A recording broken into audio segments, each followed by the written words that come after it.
ಈ mom's magic cashew and almond ಬಿಸ್ಕತ್ನಲ್ಲಿ ಇರೋಂತಹ ಇಂಗ್ರೀಡಿಯೆಂಟ್ಸು ನಮ್ಗೆ ಅರ್ಥ ಆಗದಲ್ಲೇ ಇರೋಂತಹ ಎಷ್ಟೊಂದು ವಸ್ತುಗಳಿದ್ದಾವೆ. ಅದೇನು ಅಂತ ಒಂದು ಸರಿ ಗೂಗಲ್ನ ಸಹಾಯದಿಂದ ಅರ್ಥ ಮಾಡ್ಕೊಳ್ಳೋದಕ್ಕೆ ಪ್ರಯತ್ನ ಮಾಡೋಣ. ಮತ್ತು ಅದರಿಂದ ಮನುಷ್ಯನ ದೇಹದ ಯಾವ ರೀತಿ ಸಮಸ್ಯೆ ಉಂಟಾಗ್ಬೋದು ಅಂತ ನೋಡೋದಕ್ಕೆ ಪ್ರಯತ್ನ ಮಾಡೋಣ. ಇನ್ವರ್ಟ್ ಸಿರಪ್ ಅಂತ ಒಂದಿದೆ.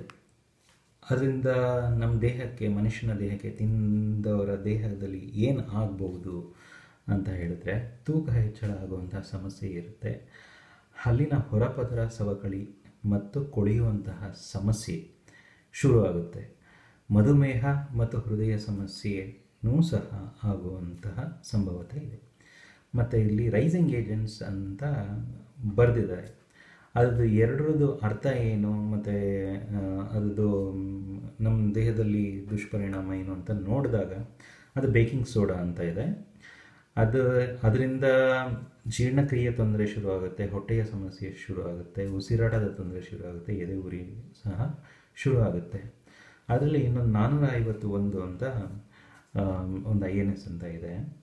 ಅದರಿಂದ ಮೂಳೆಯ ಸವಕಳಿ ಆಗುವಂತಹ ಚಾನ್ಸಸ್ ಇದೆ. ಮತ್ತು ಎಮಲ್ಸಿಫೈಯರ್ ಅಂತ ಒಂದಿದೆ. ಅದನ್ನು ನೋಡಿದಾಗ ಅದು ಹೃದಯ ಸಮಸ್ಯೆಗೆ ದಾರಿ ಮಾಡಿಕೊಡುತ್ತೆ ಅಂತಲೂ ಇದೆ. ಮತ್ತು ಇದು ಸಸ್ಯಜನ್ಯನ ಪ್ರಾಣಿಜನ್ಯನ ಅನ್ನುವಂತಹ ಒಂದು ಕನ್ಫ್ಯೂಷನ್ ಇದೆ. ಇದ್ರ ಬಗ್ಗೆ ಹೆಚ್ಚಾಗಿ ಮಾಹಿತಿ ಅದರಲ್ಲಿ ಕೊಟ್ಟಿಲ್ಲ. ಇದು ಪ್ರಾಣಿ ಮೂಲದಿಂದ ಬಂದಿದೆಯಾ, ಸಸ್ಯ ಮೂಲದಿಂದ ಬಂದಿದೆಯಾ ಅನ್ನೋದು ಒಂದು ಪ್ರಶ್ನೆ ಹಾಗೆ ಇದೆ. ಮತ್ತು ಲೆಸಿಥಿನ್ ಅಂತ ಒಂದು ಬರೆದಿದ್ದಾರೆ. ಅದು ತುಂಬ ದಿನ ಉಪಯೋಗಿಸಿದಾಗ ಹೊಟ್ಟೆ ಸಮಸ್ಯೆ ಮತ್ತು ಡಯಾರಿಯಾ ಬರುವಂತಹ ಚಾನ್ಸಸ್ಸು ಸಹ ಇದೆ. ಫ್ಲೋ ಟ್ರೀಟ್ಮೆಂಟ್ ಏಜೆಂಟ್ ಅಂತ ಒಂದು ಬರೆದಿದ್ದಾರೆ. ಅದನ್ನು ಹಾಗೆ ನೋಡಿದಾಗ ಉಸಿರಾಟದ ತೊಂದರೆಗೆ ದಾರಿ ಮಾಡಿಕೊಡುತ್ತದೆ ಅಂತ ಹೇಳಿದೆ. ಕಲರಿಂಗ್ ಅಂತ ಹೇಳಿ ಒಂದು ಬರೆದಿದ್ದಾರೆ. ಅದನ್ನು ನೋಡಿದಾಗ ಅದು ಯಾವ ಕಾಯಿಲೆಗೆ ಅಂದರೆ ಹೈಪರ್ ಆಕ್ಟಿವಿಟಿ, ಅಸ್ತಮಾ, ಟ್ಯೂಮರ್ ಬೆಳವಣಿಗೆ ಮತ್ತು ಅಲರ್ಜಿಗೆ ದಾರಿ ಮಾಡಿಕೊಡಲಾಗುತ್ತದೆ ಅಂತ ಹೇಳಿದ್ದಾರೆ. ನಾವು 5 ರೂಪಾಯಿಗೆ ಬಿಸ್ಕತ್ ಸಿಗುತ್ತೆ, 10 ರೂಪಾಯಿಗೆ ಬಿಸ್ಕತ್ ಸಿಗುತ್ತೆ ಅಂತ ಹೇಳಿ ಚಿಕ್ಕ ಮಕ್ಕಳಿಂದ ದೊಡ್ಡವರವರೆಗೆ ಎಲ್ಲ ವಯಸ್ಸಿನವರು ದಿನನಿತ್ಯ ಅದನ್ನು ಸೇವನೆ ಮಾಡ್ತಾ ಇದ್ದೀವಿ.